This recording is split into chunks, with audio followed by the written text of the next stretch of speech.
Okay, now, if you go to an MLS Next pay to play, and they're just scrimmaging, dude, I'm walking out. Well, we'll finish the training session and then we'll walk out, right? Kid will come home, boom, we'll walk out. Because again, like, think about it. Let's say you go to MLS Next and you're paying for it. You're going to spend minimum $5,000, minimum for the whole year, $5,000, 10 to 15,000, give or take. Wouldn't you want to know what you're going to get out of that instead of just going there because they say, well, we're MLS Next. You need to be on our team. Okay, cool. What are you getting from it? Now, flip side, MLS Academy. If it's an MLS Academy, they don't really host tryouts, but if they do host a tryout and your son is there, you don't really have a say because it's free. So that one you can't negotiate with. Free. Okay, I hope that makes sense. What would you do for older kids? Okay, so I'll break it to you this way. Older kids. I look at this in 5 phases. Not worried about the pre-phase, but phase 1 is 4 to 10 years old.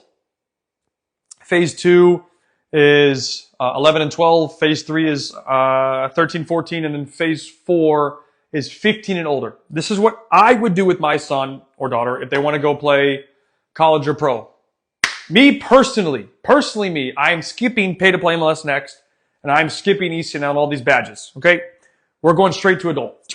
If my son has that goal, it could be a daughter too, by the way. A daughter's a little bit harder because they don't have as much opportunity right now at that scale. There are some places, but point being, let's say boys, just to make this simple and quick. On the boys' side, you can go straight to adult. I'm doing that in a heartbeat. I've already done it with kids at our age, 06, 07, 08, 09, 10. We even have 10s right now playing adult. And the point is, you either got it or you don't. And if you can stand out there, you can stand out anywhere. That's what I would do. Next question.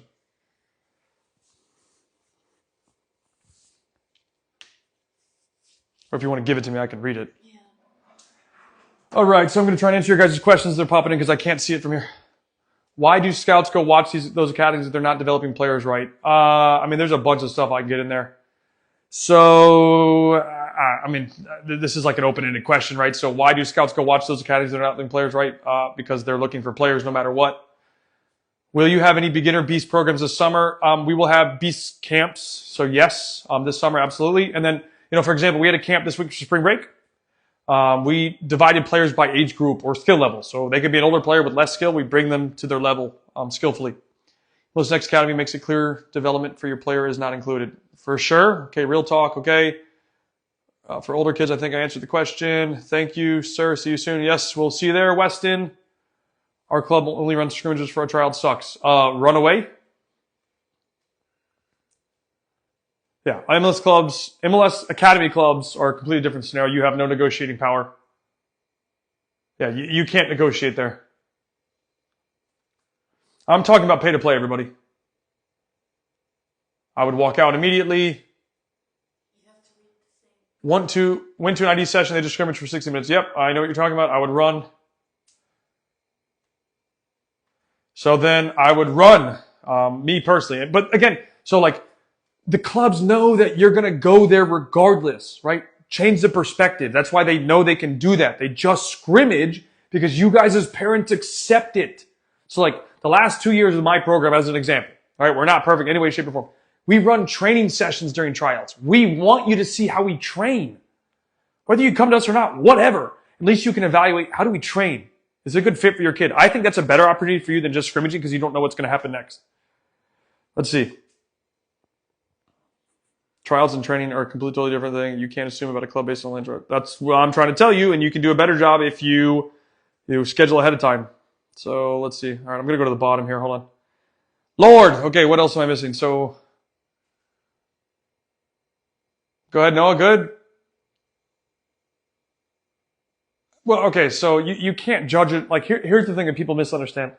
You can't judge this on wins and losses, right? It's not about the wins and losses between 14 to 6 or 5. It doesn't matter. It's about the way that they play, the way they give effort. Are they competing, right? And again, there's different brackets to this whole thing. This is where people get confused. At what age and where and when do scouts actually start to see kids? Well, if they're, I'm not going to talk about that. I was going to say generation talent, but 15 and older is typically where they're going to get potentially scouted if they're not a generational talent. How often should a year-old girl be? I don't. Oh, 8-year-old girl. Richard, I mean, there is no hard and fast rule, but that's why I posted some content about doing 1,000 touches a day. If you do 1,000 touches a day and you do that for 90 days, that's 90,000 touches on the ball. You're going to see a completely different kid in 90 days. So the more the better. High school, no worth it. You mentioned. I don't like high school soccer. I think it could be the best thing in the world, but I don't think it is. What do you mean by adult? What kind of adult competitive leagues are you talking about? So adult competitive leagues, like for example, we've done UPSL, we're doing USSL. It's playing against higher level competition. That's the whole point. And the reason why we do that is we feel like that is a better testament to their development and to see if they're really ready to make that next step, right? So like you look at an example, Manu, who's at Manchester United, Manu, I should say it correctly. He's a 17-year-old. I think he just turned 18, but he was 17. My understanding is he's been training with the first team of Manchester United since 15 years old. If you got the ability, you go up. That's why I'm saying this. Why is your wife a saint? You'll need to ask her, but she does a great job. What about girls? What about girls? Again, you're just, he said, why is your wife a saint? Yeah. Red Bulls is the best for development and they're doing the right thing, just saying. I can't add anything to that, Noah. I've never seen them, so I don't know. How long can you hold off before trying out for an academy of getting good training? I don't really understand your question, so I don't know. Sorry, NPSL, we have seen a lot of higher end high school kids play in that league. Okay. How many games should a 7-year-old be playing a weekend? One? Why do they need to be playing more than one? I mean, I understand tournaments, but like tournaments are not safe for kids, to be honest, but everybody wants to play them. Girls get recruited earlier than boys. That's not necessarily true. It can be true, but not necessarily true. No rush, but when is the U8, U10, etc. individual drills from the Croatian book coming? Oh man, Richard, I mean, I have so many things in the works right now. That's going to be a long time away. I can't tell you when that's going to be ready, bro. I mean, I have a whole bunch of individual skill stuff done already. Well, I mean, I guess I have touched on some of it. Core skill, I need to release it. I finished a lot of it, so I will be posting it. So I guess a good amount of it will be done. Okay, girls get recruited. What do you think of Carolina Core? I have no idea. Never seen them. Can't answer. And what I will say is, like, I can't make recommendations on clubs because I don't know clubs that do the right thing, like across the board. So, like, a really good friend of mine works for an organization that has 13,000 kids, and probably half are competitive. And I asked him, like, hey, is there a philosophy curriculum? He's like, nope, we don't have any of it. Okay. I think you can kind of get where I'm going with that. So, I'm a 2015 player playing up to 2014. How do I continue to still at next level? I mean, Ford, I would tell you, you need to dominate the individual game. That's how you're going to do it. Because like what people don't understand, this is why we have the shirt that's called Beast, is if you're a beast, you can play 2-3 years up. That means you're individually so good. You can see a pass, you can dribble, you can beat people, you can finish, all these details, you can do it. That's how you're going to be that type of player, my opinion. And you have the personality to do so. As many as possible, no such thing as burnout if you love it. Well, I mean, kids need breaks, so I don't necessarily agree with that, but that's okay. Do you disclose what club you coach for? You're in the Orlando. I coach for high soccer, if that answers your question. Let's see, where do you coach at? High soccer. What if a coach says they can't really see a player's potential and skills without seeing an 11v11 at a tryout? So, okay, 11v11 means you 13 year older. So if you, training session or a tryout, technical activation, coordination, small-sided game, scrimmage, cool, done, no problem. Like, you can still have a scrimmage. It could be 11v11. It could be 9v9. It could be 77, whatever. But it's got to be, you have to see the training session. That's my personal opinion. Why doesn't grassroots embrace futsal? Because less money, bro. Son is 2013 and plays with 2010s. Is that a safe thing? Noah, we have a 2010 playing adult. So is it safe? I don't think anything in sport is safe. Like, bro, like my brother, he was coaching and his cleat got stuck in the artificial turf and he tore his patella tendon. Just by coaching. So I don't think anything's safe. He wasn't even playing, by the way, he's a coach. Okay, so I don't think the term, can you help me lower this? I'm going to sit. I don't think the term safe is an accurate word. I mean, you're in sport. I don't think there's anything that's safe, unfortunately. So I'm going to sit down, guys. I've been doing this for a little while. So what? Okay, so fam, like, look, I get it, right? Losing sucks. But the question needs to be, is your child developing? And that is the most important question. If your child's developing, it doesn't really matter if they're winning or losing, especially if they're young. We have practices in the Hunters Creek area and Windermere Winter Garden area. What is your take on talent IDs? How do these coaches running them know all the kids? They don't know all the kids. They're just looking for the better ones, and they're going to funnel them down. That's also why they have unless you're talking about MLS academies. If it's MLS Academy, then they're going to do their thing. But I mean, I can't. There's no negotiation when it comes to MLS Academy, my personal opinion.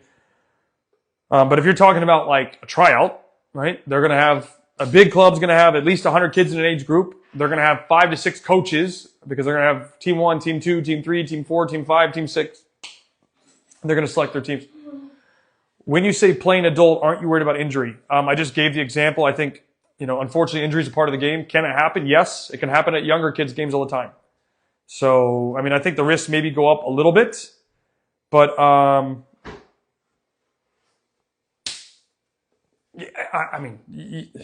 it happens around the world, right? So, I mean, it sucks. People get injured. My career ended because of injury. And nobody even hurt me. Just wear and tear, malnutrition, whatever you want to use, that's why I'm here. Okay, otherwise I might not be here in that sense. Kyle, what's the best way to get an 11-year-old girl to dominate 1v1? She's got a lot of skill but struggles with 1v1. Thanks, Kyle. Royal, that is a fantastic question. Very simple, to be quite honest. Have her play hundreds of hours of 1v1. Like, think about it. I don't know your daughter in any way, shape, or form. If she's just practicing skill and she's not going out and then applying said skill. So, for example, like she's got 4 cones in a line. She goes up and does a scissor, does a scissor, does a scissor, does a scissor, and dribbles out and finishes in a goal. Okay, cool. Can she do it against live opponents? If she's not practicing I call it implementation. If she's not practicing the implementation, how do you expect her to be good at it? Right? So it's okay to practice all the skill, implement the skill. And that happens all the time. Like, you guys have no idea how many messages I've got, like, my child struggles in 1v1. How do I help them improve? They have to do hours upon hours of repetition of 1v1. And it'd be the flip thing, right? Example, when I first started posting content, my content, the way it was like designed, sucked. With time, hours upon hours of repetition, my content is getting better because I'm learning. So those are the type of things you need to do. Let's see. Our U8 gets the same trainers as MLS Next program. Why move your kid if training is the same as the academy kids? Well, is it pay to play, Shugits, or is it actual academy? Would you recommend a graduating senior that can't get looks at D1 school and that is his or goal, taking a gap year and playing internationally for the experience? So gap year, I took a gap year, by the way. So yes, you can definitely take a gap year. Like there's a kid that I helped go to college, and he went to college Division I at 20 years old. So he did what you would call a gap year and went to Europe, trained with some clubs, came back, got to Orlando City B, finished at Orlando City B, went to college. So yes, absolutely. Let's see. I'm missing something here. I already read that. My son, hold on. Do you like ODP program? Woo! Okay, ODP. ODP is a program that I would use. This is how I would use ODP. If like my son needed to be challenged or daughter needed to be challenged, I would put them in an environment like ODP where they have to experience playing with different players they don't know, coaches they don't know. If I'm looking to get them out using ODP, like getting to the national team, not going to happen. But if you want them to get experience, it's good. My son practices juggling every day. He still can't get over 8 in a row half the time. Have you seen kids who simply just can't juggle well? Is that a thing that some kids just can't? So, listen, your son's young. He's a 2016. It will take time. If he got 8, that's already improvement. Like, here's the thing that I think a lot of parents, like, forget about. This is an incremental game. Whether it's juggling, dribbling, finishing, 1v1, whatever it is, it's incremental steps. Now, the challenge with juggling is this, and this is a personal story. I absolutely sucked at juggling when I was a kid. I couldn't get past 9, right? I hated juggling. I sucked at it. I hated it. I didn't want to practice. And then one day, after enough repetition, bang! No joke. I will never forget. I went from 9 to 63. My new record was 63. ever since that point, I have loved juggling to death. It's one of the best skills I think a player can learn. And it's all because I call it fire. I caught the juggling fire and took off. So right now your son hasn't caught that fire. He doesn't like it very much. Until he catches the fire, he's not going to like it. Okay, so that's just part of the business. And I dropped the phone. Okay, so hopefully that answers the question. What do you believe are the most important attributes, technical, physical, for Jesus, man, Roy, I mean, send me a DM, bro. I can't answer all that right now.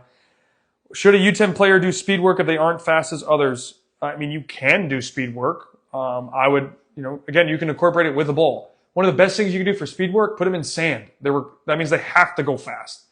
Because if you think about it, you can't run in sand without being on your toes, which will force you to run a little bit faster every time, so to speak.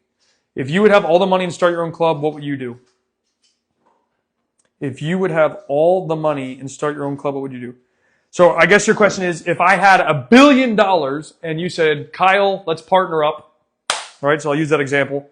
What would I do? I would make it completely free. I would make but I would have it a tryout only. So we would try out. You would see our training session, whatever. And then I would select the best kids that I believe have the most potential. That can be rotated. And I wouldn't want one team per age group. And I would try and replicate an environment about an academy and help them develop. We would sign contracts with all the parents saying, hey, we get a percentage of the rights. This is why it's free. So that means if we help develop your son to be a professional or daughter, we get a percentage of the earning, right? And that way we're taking on, and this is what I think parents don't understand, why MLS academies are free or European or South American academies are free. It's called training for compensation. We train them for free or severely discounted. So that means you're paying like $20 a month, example. Then we get rights to the player, which means that if we sell them, this is a very general outlook on it, we get a percentage of it. Okay, so that's a very simplest scale, but that's what I would do. If I had all the money in the world and I could afford it, I would do that.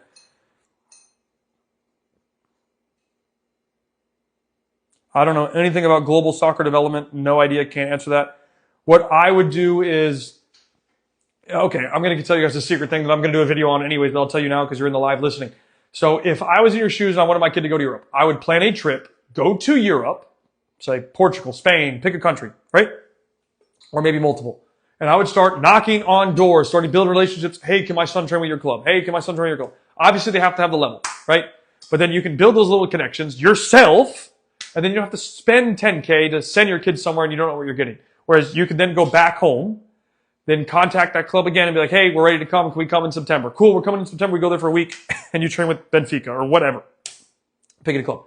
I would go smaller. So do not go for the top clubs because I don't mean this disrespectfully. American kids, 99.9999999% are not ready for the top clubs. They're ready for like Division 3, Division 4, maybe Division 2. Okay, so you need to work your way up.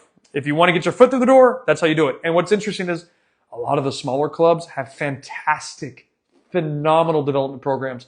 Why? They rely on developing players and selling them to make money because it's either free or extremely reduced cost. All right.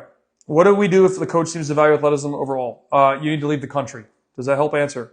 What's the best way for kids to be seen by scouts? I mean, that's such an open-ended question, but I'll try and help you the best I can right now. They need to be the best player on the field. So I should be watching and go, holy shit, that kid's good. That's why we have the word beast. He should be, or she should be a beast. And we're sitting there going, who is this kid? Wow. Right? They have the personality. They talk. Give me the ball. I want the ball. And then they can execute actions. Oh, and they want to play defense. MLS next. Where in Hunters Creek is practice? We have an indoor facility called High Soccer Arena. You can check it out. Send me a DM. Let's see what other questions can I have. Please listen, parents. He has not spoken any lies. That is completely correct. I have not spoken a single lie. The thing is, like, I think where people kind of get confused sometimes is like, people have said, Kyle, you're the angry, like, dude, my wife can tell you, I've had 5 people find my phone number, call me, and tell me I'm full of shit. And I'm like, dude, if you just don't like what I say, just don't follow it. It's okay. Like, you're not going to hurt my feelings in any way, shape, or form. It's all business. But like, I put out so much content for free. You might not agree with my perspective. That's cool. But like, how many people are out there doing what I'm trying to do to help you? Like, I've just spent, how long have I been doing this, Bella? Hour and a half? No, I'm saying like just today. Just an hour and a half, right? I've been on this live for an hour and a half. 2 hours. How many people do you know would spend 2 hours of their time, right? This is my Friday night, by the way. I'm on spring break for the club. We don't even have training at night. And I'm sitting here going through a tryout framework with you. How many people have given you a tryout framework? Seriously, how many people, answer that for me. How many people have presented to you a tryout framework? I want to know. Seriously, how many people? How can I help my son who is super talented but second guesses himself or hesitates during? Again, his mental is lacking. I don't know how to help him. He's 8, but I like to correct him. Nat, so again, you're talking about a long process. So obviously he's struggling mentally. Here's a couple of things that I can recommend off the top of my head. Make him play so much 1v1, 2v2, and 3v3 because what happens is it forces him to either step out of the shell and crack it and step out, or he's going to crack and go underneath. Now, because the reason I say that is when you play 1v1, 100% of responsibility is to win or lose on that one player. If it's 2 players, it's 50%. If it's 3 players, it's 33.3% repeating. So that's why I'm such a huge advocate for 1v1, 2v2, 3v3, up to 5v5. I recommend smaller for younger players to help them build that. The second thing you do, put responsibility on him. What does that mean? Hey, you're going to take care of all of your equipment for practice. So let's say you have practice at 6 o'clock. We know we need to leave at 5 o'clock. You need to come to me at 4:50 with your damn bag, with your cleats, your shin guards, your water, your training gear, whatever else you need, ready to go. If you're not doing that, we're not going to practice today. Boom! And guess what? You're not doing it for him. He's doing it. So now he has to get all his stuff ready, and that way he has to show you he's taking responsibility and he's leveling up mentally to be different. All right, the other thing you can do is when you take him to practice, you probably walk in with him. Don't. Hey, Johnny, go have fun at practice today. I'll be here in the car or I'll come in later. Whatever. Let him go figure it out. Right? Those are some ideas for you.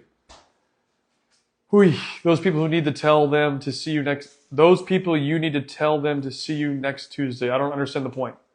Only you, bro. That's why you're the best. I appreciate that. Answer on trial framework, you. Thank you. Yeah, I mean, again, look, how long has youth soccer been around? Bro, I played youth soccer. There was no tryout framework. I put this together over years of seeing this and doing it. And it's just like for the last 2 years, we've run training sessions for tryouts. And I'm like, everybody else just scrimmages, but everybody goes to the scrimmage clubs. It's funny because they want to join the bench. So yeah, I mean, that's basically it, guys. I don't know what else. Any other final questions, man? I just realized it's been almost 2 hours. So, the haters, see you next Tuesday. Yeah, the haters, see you next Tuesday. I mean, again, it's part of the business, bro. Like, what I've realized is the people that hate you are always lower than you. I don't even know what else to say. Consistency and repetition. Amen to that. Hardest position to play. I mean, goalkeeper. Especially for young kids because they get scored on, they crack. So, yeah. Again, I think we have too much pressure on young kids. Are you asking if there's any tryout framework? Yes, I agree that scrimmages only at trials and practice. No, well, Cassandra, what I was asking is, all right, I'm 31 years old.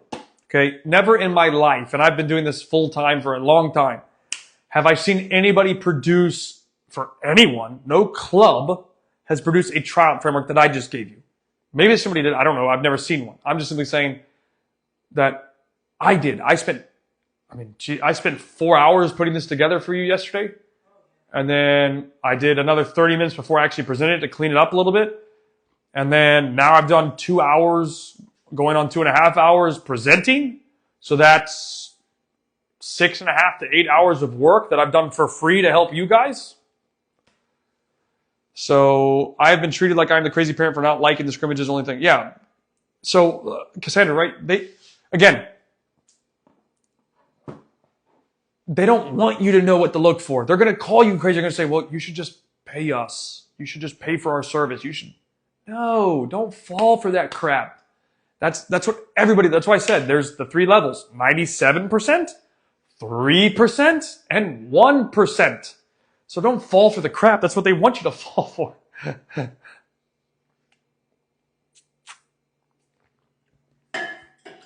Thanks for all the content. Have a great weekend. No problem. The best soccer programs in Florida. I can't answer that, bro. I mean, I honest to God, I don't know. I mean, I really think club soccer needs to die. It's terrible. It's got to go. The framework was so helpful. Thank you, Kyle. No problem, T. I hope that helps. Will you be saving this live or uploading it on YouTube? Yes, I will be saving the live, and it will eventually be uploaded on YouTube. Yes. When you get big, don't forget us little people. I mean, my goal is to continue to put this stuff out here for you guys. So yeah, I mean, it's going to keep coming. I posted a tweet and then I shared it on Instagram and TikTok. Like, listen, I genuinely feel like I have a moral responsibility to help fix this shit created throughout the entire system. Like, I feel like a burden, like a weight, like I have to try and fix stuff. So that's what I'm trying to do now.